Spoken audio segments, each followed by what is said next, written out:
तो हेलो दोस्तों, फिर से स्वागत है तुमको। हेलो दोस्तों, तो स्वागत है फिर से भैया की क्लासेस में। तो आज भैया एक फिर से बहुत अच्छे कॉन्सेप्ट के साथ आया है, जिसका नाम है variation of drift velocity with respect to electric field. और दूसरा टॉपिक जो हम लोग कवर करेंगे आज के लेक्चर में, कंडक्टिविटी, रेजिस्टिविटी और ड्रिफ्ट करंट डेंसिटी। ठीक है, आज हम लोग ये टॉपिक कवर करने वाले हैं। तो क्या हाल चाल है? आशा करता हूँ कि आप लोग बहुत मस्त होंगे, एकदम तंदुरुस्त होंगे और अपना कॉपी खोल के और हाथों में पेन लेके बैठ गए होंगे।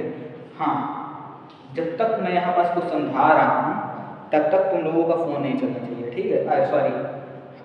पेन नहीं चलना चाहिए, ठीक? चलना क्या चाहिए? दिमाग। क्यों दिमाग चलना चाहिए? क्योंकि जब दिमाग में कॉन्सेप्ट जाएगा ना तो हाथ अपने आप घूमेगा, पेन अपने आप घूमेगा, ठीक है? तो क्या चलना चाहिए? जब मैं समझा रहा हूँ दिमाग, और बाद में मार्कर चलेगा भैया का और तुम्हारा पेन चलेगा। तो चलो ठीक है, बिना देरी के शुरू करते हैं। Variation of drift velocity with respect to electric field. Drift velocity क्या होती है? जैसे वेलोसिटी का मतलब होती है एक प्रकार से वेग, हिंदी हम लोग वेग बोलते हैं, ठीक है?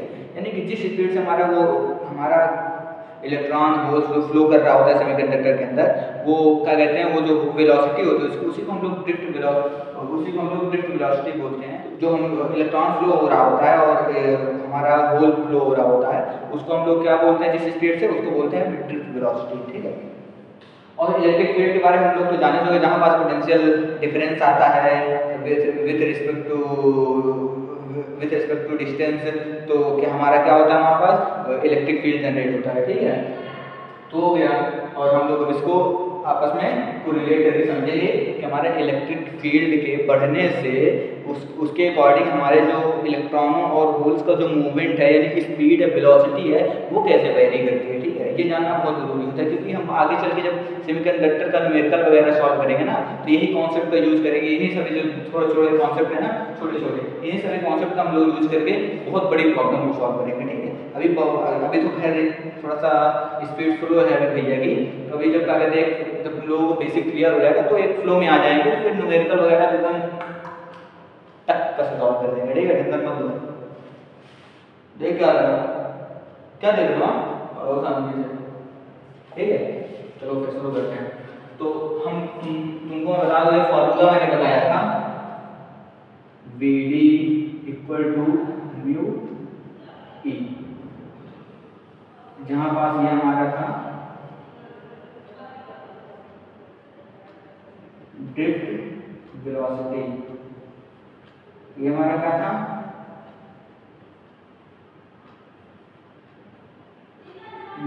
ये क्या था?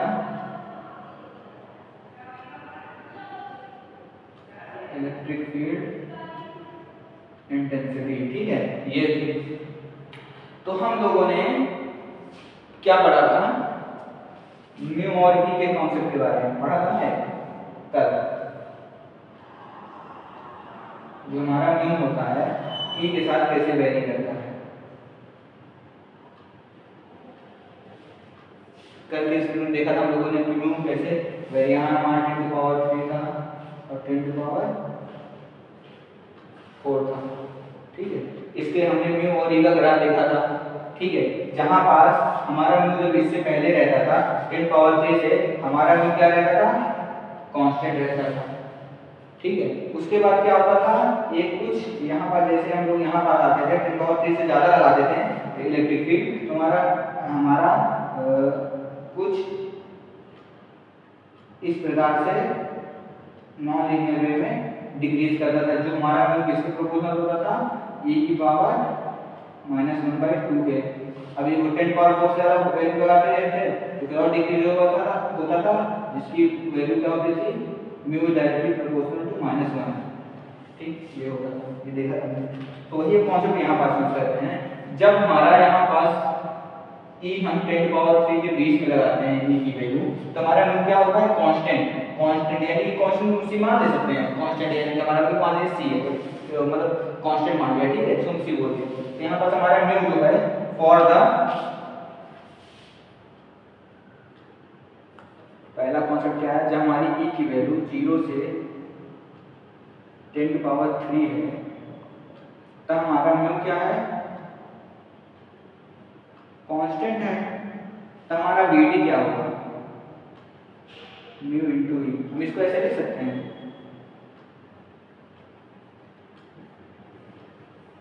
y हमारा वीडी हो गया। ये हमारा कोई स्लोप होता है जो उसको हम बोलते हैं, हम मान लेते हैं स्लोप एक कांस्टेंट ही होता है, ठीक है, कांस्टेंट, और x हमारा वेरी कर रहा है, e हमारा वेरी कर रहा है, ठीक है, x एक्सिस में वेरी कर रहा है, यहाँ कुछ वैल्यू अलग, यहाँ कुछ वैल्यू अलग, यहाँ कुछ अलग, यहाँ कुछ ऐसे वेरी कर रहा है। लेकिन अभी हम कहाँ पे देख रहे हैं, केवल इतना देख रहे हैं, ठीक है। इस फेज में हमारा वीडी कैसे वेरी करेगा, लीनियरली वेरी करेगा। तो हम लोग कैसे लिखते हैं, लीनियरली वेरी कर रहा है, ठीक है।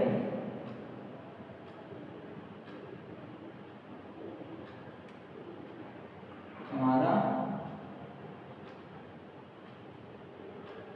इस पेज हमारा लीनियरली वेरी करेगा, ठीक है, हमारा जो हमारे वीडी होगा। अब देखो दूसरा पेज लगाते हैं। दूसरा में क्या होता है, हमारा 10⁻³ से e जो होता है 10⁻⁴ के बीच में होता है। जब इसके बीच में होता है हमारा म्यू कैसे वेरी करता है, इसमें बताओ म्यू कैसे वेरी करता है। म्यू को मैंने क्या लिखा है यहाँ पर म्यू को अगर मैं डायरेक्ट इनके प्रोपोर्शनल का साइन हटाऊं तो एक कांस्टेंट k1 आएगा, ठीक है, जिसको मैं ऐसे लिख सकता हूं √e, ऐसे लिख सकता हूं, ऐसे वेरी करना है हमारा म्यू, ठीक है। अब म्यू वैल्यू यहां पास पुट अप करेंगे, ठीक है, म्यू इक्वल टू क्या है हमारा k1 √e, ठीक। और हमारा वीडी वैल्यू हमारा वीडी इक्वल टू म्यू कितना है, म्यू हमारा k1 √e इंटू ई है, ठीक। जब इसको सॉल्व करेंगे तो हमारी क्या आ जाएगी वैल्यू k√e, इसको हम लोग लिख सकते हैं k 1/2। ये क्या हो रहा है, बढ़ रहा है, ठीक है, लेकिन कैसे, नॉन लीनियरली, ठीक है, नॉन लीनियरली वेरी यानी कि इंक्रीज हो रहा है कुछ ऐसे करके, ठीक है, कुछ हमारा ऐसे करके इंक्रीज होगा, ठीक, ऐसे करके। अब देखते हैं और एक कॉन्सेप्ट देते हैं, ये नोट हो गया, इधर वाला इधर हम नोट कर रहे हैं, ठीक है, हटाने जा रहा है।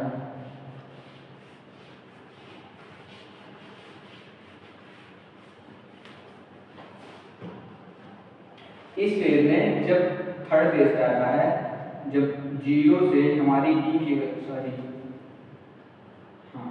जब हमारी e की वैल्यू ग्रेटर देन 10⁻⁴ हो जाती है, तो मैंने क्या बताया था, यहाँ म्यू क्या होता है, mu is directly proportional to e⁻⁻⁴, ठीक है। तो यहाँ पास हमारा क्या हो जाता है, अगर इसका साइन हटाएंगे तो mu directly proportional to k2 मान लिया हमने और अपॉन e हो गया, ठीक है, क्योंकि e1 को जब नीचे लाएंगे अपॉन के तो इसको हम लोग ऐसे लिख सकते हैं k -1, अब e⁻⁻⁴ को जब नीचे लाएंगे अपॉन के तो ऐसे लिखेंगे, ठीक है, k2, ठीक। अब वीडी का फार्मूला क्या था, म्यू इंटू ई। अब यहाँ वीडी की वैल्यू म्यू की वैल्यू रखेंगे k2 e इंटू ई, कैंसिल, वीडी कितनी आ गई k2। मैंने k2 क्या बोला था, k2 एक कांस्टेंट है। कांस्टेंट कब होता है, यानी कि इस फेज में जब हमारी वीडी की वैल्यू कांस्टेंट k2 हो जाएगी, यानी कि इस फेज में हम लोग कैसे लिख सकते हैं, इसको ऐसे बना के इस फेज में गया, अब यहाँ से हमारी वैल्यू कांस्टेंट हो जाएगी, इधर वैल्यू हो जाएगी, ठीक है। इसको हम लोग बोलते हैं सैचुरेशन, इसको बोलते हैं नॉन लीनियर, इसको बोलते हैं लीनियर, ठीक है। तो ये रहा आज का वीडी और ए के बीच में ग्राफ। मैं आशा करता हूँ तुम लोगों को बहुत अच्छा समझ में आया होगा। मैंने अपने जी जान लगा दिया इसको समझाने में, ठीक है। अगर तुमको कहीं भी लग रहा है इसको नोट देना है तो नोट कर लो दोस्तों, ठीक है, फटाफट 1 मिनट के अंदर नोट करो, ठीक। तब तक फिर मैं दूसरा कॉन्सेप्ट तुम लोगों को समझाता हूँ, कंडक्टिविटी का, रेजिस्टिविटी का और ड्रिफ्ट करंट इंटेंसिटी का, ठीक है। मजा आने वाला है उसके बाद इस लेक्चर में। तो नोट हो गया होगा, ठीक है। मैं इसको हटाता हूँ।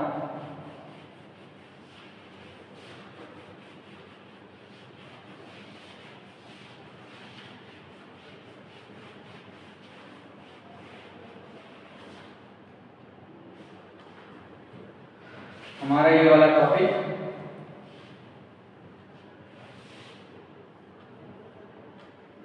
हो जाएगा, ठीक। हम दो आते हैं सेकेंड कंडक्टिविटी में, ठीक है।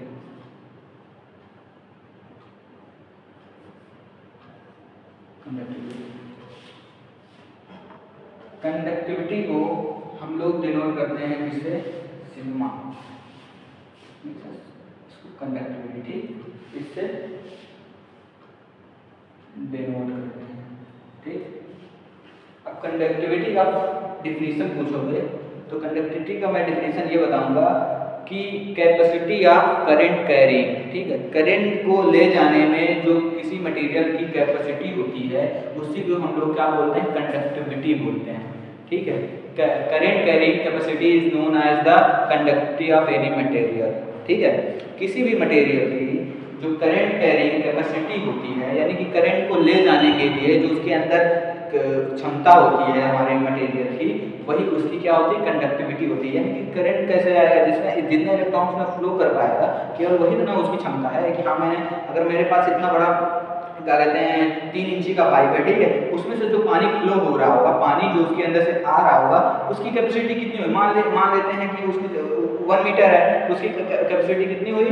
उसका जो 1 इंची का पाइप है तो कितना पाइप से कितना पानी निकलेगा? 1 इंची तो ना निकलेगा ना, ज़्यादा से ज़्यादा यही निकलेगा। कम तो हो सकता है बहुत कुछ, लेकिन जो उसको सबसे टॉप लेवल की जो मतलब मैक्सिमम जो वैल्यू होती है वही उसकी क्या होती है? कैपेसिटी होती है, ठीक है, पाइप की। तो ऐसे यहाँ पाया जाता है मटेरियल में जितना भी करंट सब मैक्सिमम फ्लो हो सकता है जिस भी मटेरियल से, ठीक है, जिस मटेरियल से जो मैक्सिमम करंट फ्लो हो सकता है वही उसकी क्या होती है? कंडक्टिविटी होती है, ठीक है। समझ में आया कंडक्टिविटी? तो कंडक्टिविटी होती है, तो अगर हम बात करें कंडक्टिविटी की, कंडक्टिविटी का जो फार्मूला होता है Q इनटू कंसंट्रेशन इनटू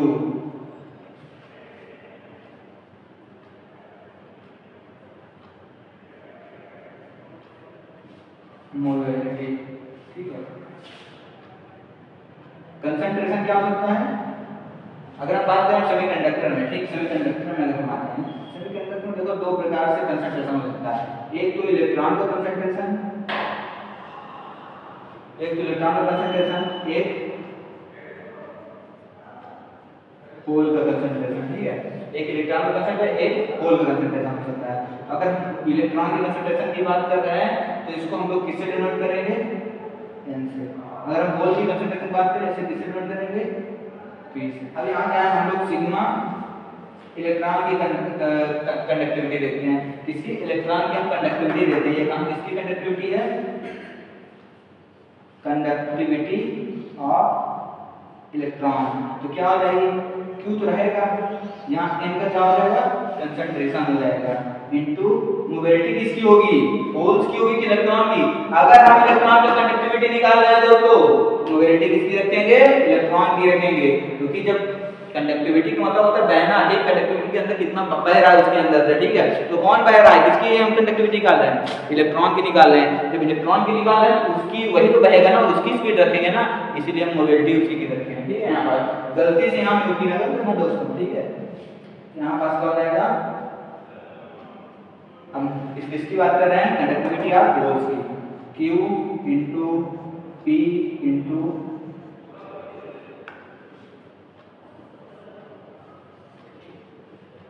मैं बता रहा हूँ वो एक बहुत बढ़िया बात है। हमारा जो सेमीकंडक्टर होता है, नहीं दिख रहा है? सेमीकंडक्टर जो हमारा होता है सेमीकंडक्टर, उसमें क्या होता है? इलेक्ट्रॉन भी होते हैं, होल्स भी होते हैं, ठीक। इलेक्ट्रॉन्स होता है, होल्स होता है, तो फिर दोनों की कंडक्टिविटी तो आएगी ना। अगर हम ओवरऑल एक सेमीकंडक्टर की बात करें तो उसमें इलेक्ट्रॉन और होल्स दोनों होते हैं। अगर दोनों होते हैं तो इलेक्ट्रॉन की कंडक्टिविटी और होल की कंडक्टिविटी का सम जो होगा ओवरऑल सेमीकंडक्टर की कंडक्टिविटी का होगा कि नहीं दोस्तों? बताओ। होगा ना, तब फिर तो हम वही अब लिखने जा रहे हैं कि हमारा इलेक्ट्रॉन की हो गई, होल्स की हो गई, किसमें बात करना है, इन अ सेमीकंडक्टर। लेकिन अगर हम टोटल कंडक्टिविटी देखें सिग्मा, ठीक है, और सेमीकंडक्टर, तब क्या हो जाएगा, sigma m plus sigma p। इसको हम लिख सकते हैं q n mu n plus q p mu p।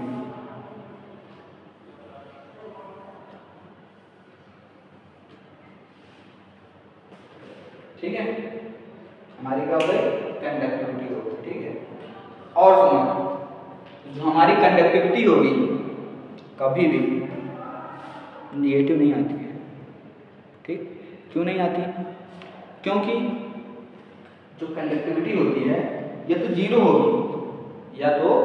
होगी, या फिर पॉजिटिव होगी। ठीक है, क्योंकि अगर हम मटेरियल का, इंसुलेटर की बात करें तो इंसुलेटर में कंडक्टिविटी जो होती है क्या, कितनी होती है, जीरो, ना कि माइनस। इलेक्ट्रॉन फ्लो ही नहीं हो रहा भाई उसमें, इलेक्ट्रॉन कहीं माइनस में जा ही नहीं सकता।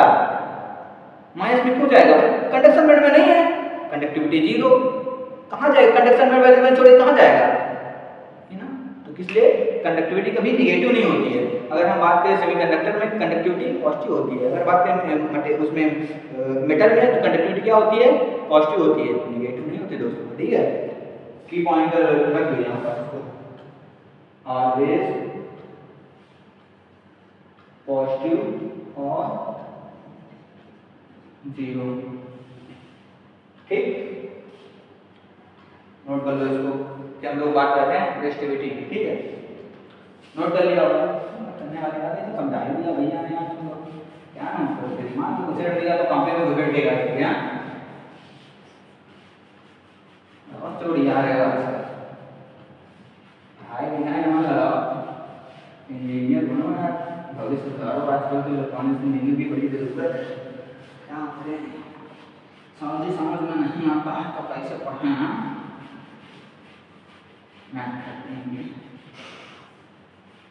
समझ में नहीं आता, भैया समझा देता तो भी ना समझ में आया तो क्या मतलब। चलो रेजिस्टिविटी देखते हैं। जो हमारी रेजिस्टिविटी होती है, तुम लोगों ने पढ़ा होगा एक फार्मूला 12th में,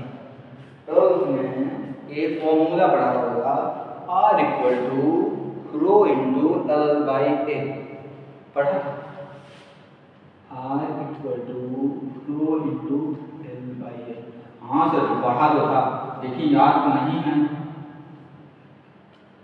इसमें क्या तुम बता सकते हो रेजिस्टिविटी क्या है, रेजिस्टिविटी क्या है, रेजिस्टिविटी क्या है, ये बता सकते हो, ये है ना रेजिस्टिविटी, ना यही है ना, ये है,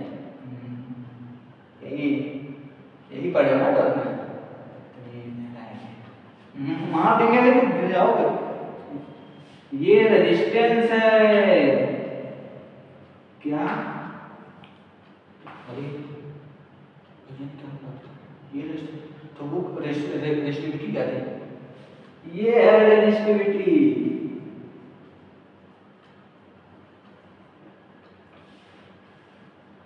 रेजिस्टेंस, रेजिस्टिविटी, लेंथ, एरिया, ये सब तो लिख दिया भैया, एरिया और ये सब बहुत लिख दिया, का मतलब समझ नहीं आता ना, नहीं समझ आ रहा हो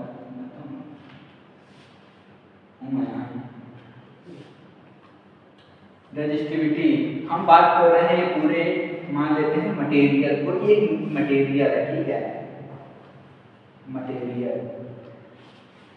अगर हम मटेरियल की रेजिस्टेंस फाइंड करना चाहते हैं, यानी कि उसका रेजिस्टेंस कितना है, तो उसकी हम रेजिस्टिविटी देखेंगे। याद करो बात को, लिंक करो 12th क्लास में, ठीक है, क्या लिंक करोगे, ये लिंक करोगे कि जो सर ने तुम्हारे 12th वाले सर ने पढ़ाया था कि जो रेजिस्टिविटी होती है वो एक प्रॉपर्टी होती है मटेरियल की, मटेरियल की प्रॉपर्टी होती है, हर एक मटेरियल की प्रॉपर्टी अलग अलग होती है, ठीक है। रेजिस्टिविटी एक प्रॉपर्टी होती है मटेरियल की, एक वैल्यू आती है हर एक मटेरियल के अलग, सेमीकंडक्टर की अलग होगी, आयरन की अलग होगी, फास्फोरस सॉरी सिलिकॉन की अलग होगी, जर्मेनियम की अलग होगी, ठीक है, एल्युमिनियम कॉपर की अलग होगी, सबकी वैल्यू अलग अलग होगी, ठीक है, सोने की अलग होगी, चांदी की अलग होगी। सबसे कम रेजिस्टिविटी किसकी होती है? सबसे कम रेजिस्टिविटी किसकी होती है? सोना या चांदी की होती है, मुझे याद नहीं कर रहा, सोना या चांदी की होती है, ठीक है, देखना जाके होगा। और मान लो हम कोई टुकड़ा लेते हैं मटेरियल का, ठीक है, कितना बड़ा टुकड़ा ले लिया, ठीक है, कोई टुकड़ा ले लिया, मान लो यही ले लिया यार, तार है, किसकी है? कॉपर की, बढ़िया वाला तार यूज करते हैं, बढ़िया वाला, ठीक है, कॉपर की हमने लिया, इसकी हमने मान लिया लेंथ कितनी है? एल है, इसकी मान लिया कि क्या है, हमारी जो एरिया है ए है, इस मटेरियल का कुछ ना कुछ क्या होगा? रेजिस्टिविटी होगी, ठीक है, मान लिया रो है, ठीक है, तब यहाँ से हमारा फार्मूला जनरेट हो जाता था क्या? Rho equal to R equal to rho into L by A, यानी कि इस मटेरियल की पूरी रेजिस्टेंस कितना होगा, तो यहाँ से ये आ जाएगा, ठीक है। अब बात करें सेमीकंडक्टर में कंडक्टिविटी के टर्म में, जो रेजिस्टिविटी होती है हमारे कंडक्टिविटी के अपोजिट होती है, ठीक, कंडक्टिविटी जो रेजिस्टिविटी होती है इसके अपोजिट होती है। अभी हमने इसको क्या देखा था? 1/σn प्लस सिग्मा, ठीक है, इसमें कंडक्टिविटी बात कर रहे हैं, ये हमारी क्या हो गई? रेजिस्टिविटी हो गई। अगर हम अपने मटेरियल की लेंथ 1 मीटर ले लें या 1 सेंटीमीटर ले लें और अपने मटेरियल का जो एरिया है हम कितना ले लें? 1 मीटर स्क्वायर ले लें या 1 सेंटीमीटर स्क्वायर ले लें, ठीक है, मान लेते हैं हम लेंथ 1 सेंटीमीटर है और हमारा जो एरिया है हमारा 1 सेंटीमीटर स्क्वायर है, तो हमारी रेजिस्टिविटी कितनी हो जाएगी? रेजिस्टिविटी हमारी रेजिस्टेंस के बराबर हो जाएगी। कैसे भैया? R equal to rho into L by A, L की वैल्यू 1, ए की वैल्यू 1, तो R इक्वल टू रो, ठीक है। अगर कोई रेजिस्टिविटी का डेफिनेशन पूछें तो क्या बताओगे? यदि हम अपने मटेरियल की लेंथ 1 सेंटीमीटर और अपने मटेरियल का एरिया उसका एरिया कितना लेते हैं? 1 मीटर 1 सेंटीमीटर का लेते हैं, तो उसमें उसकी जो रेजिस्टेंस आएगा वही हमारी रेजिस्टिविटी होगी। समझ में आया? अगर हमें किसी मटेरियल की रेजिस्टिविटी निकालनी है, सॉरी रेजिस्टेंस निकालना है, तो क्या करोगे? रेजिस्टिविटी या रेजिस्टेंस, ठीक है, तो क्या करोगे? अपने मटेरियल का लेंथ 1 मीटर और उसका एरिया 1 मीटर स्क्वायर ले लोगे तो आराम से आ जाएगा, ठीक, बड़ा हो जाएगा 1 मीटर लोगे तो 1 सेंटीमीटर ले लेना है, ठीक है, पैसा ज़्यादा लगेगा 1 मीटर लेने, ठीक है, इसको हटाते हैं, रेजिस्टिविटी हो गई।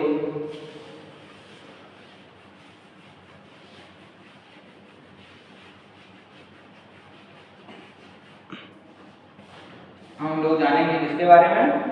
ड्रिफ्ट करंट डेंसिटी के बारे में, ठीक है।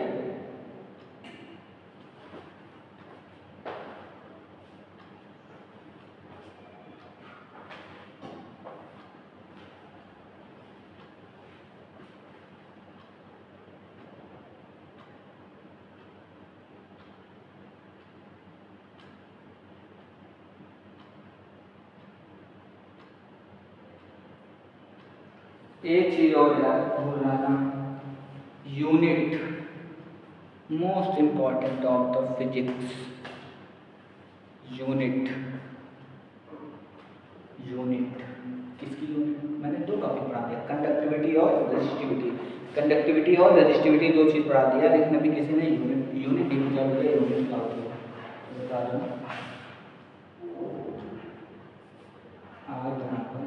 रो इनटू इसका तो ओम होती जानते हो, ठीक है, इसको क्या बोलते हैं?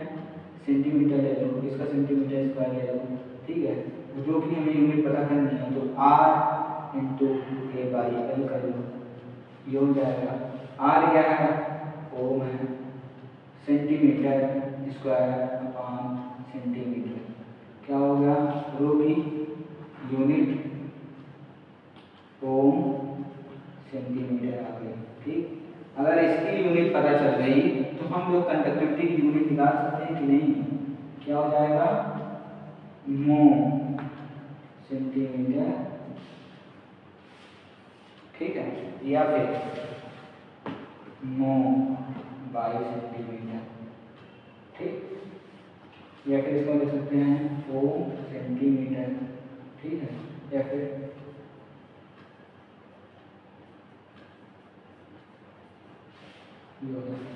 ठीक, करना है इसकी यूनिट हो गई, यूनिट भी लिख लो यार, यूनिट तो नहीं लिख लिया।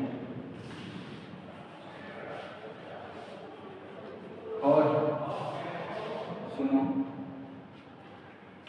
R बराबर रो इंटू एल वाई होता है और V बराबर क्या होता है आई आर, और I बराबर क्या होता है V बाई आर, ठीक है।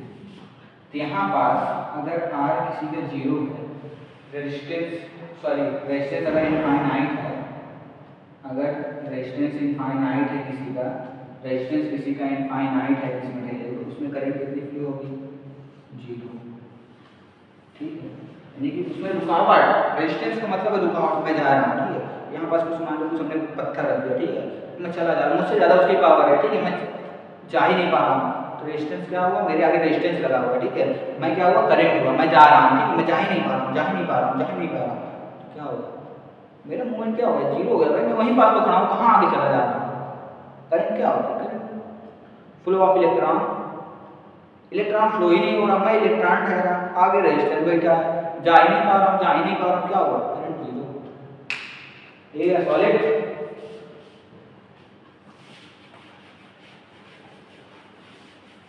हाँ, हम लोग एक और टॉपिक है, जल्दी से खत्म कर रहे हैं, वीडियो को खत्म करते हैं, ठीक है, वीडियो खत्म करते हैं, हाँ वीडियो को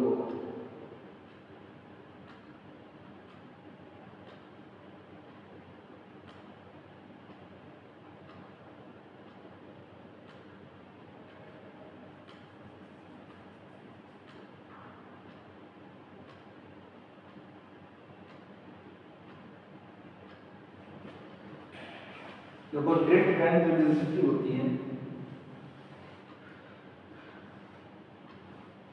जैसे ठीक है, फॉर्मूला होता है आई बाई ए,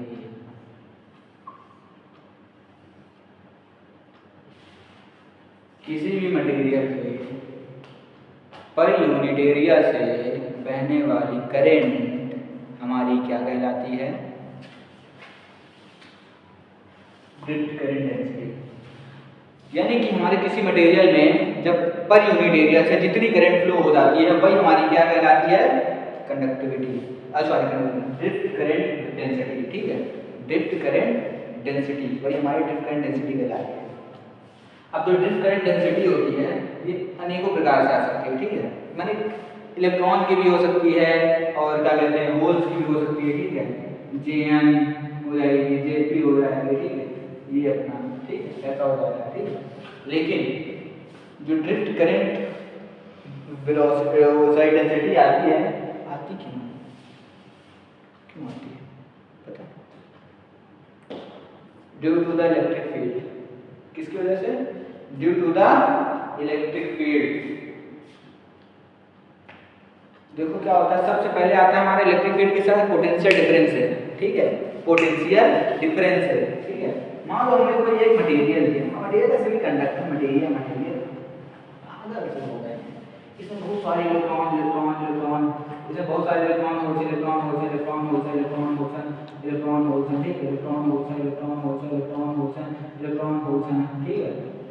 होल्स ऐसे करते हैं अपना बहुत सारे ऐसे, ठीक है, तो बहुत सारे होंगे, तो क्या होगा, तो यहाँ पास हम लोग एक पोटेंशियल लगाते हैं, पोटेंशियल लगाते हैं जिसकी वैल्यू 2 वोल्ट है, ठीक है, तो आपस में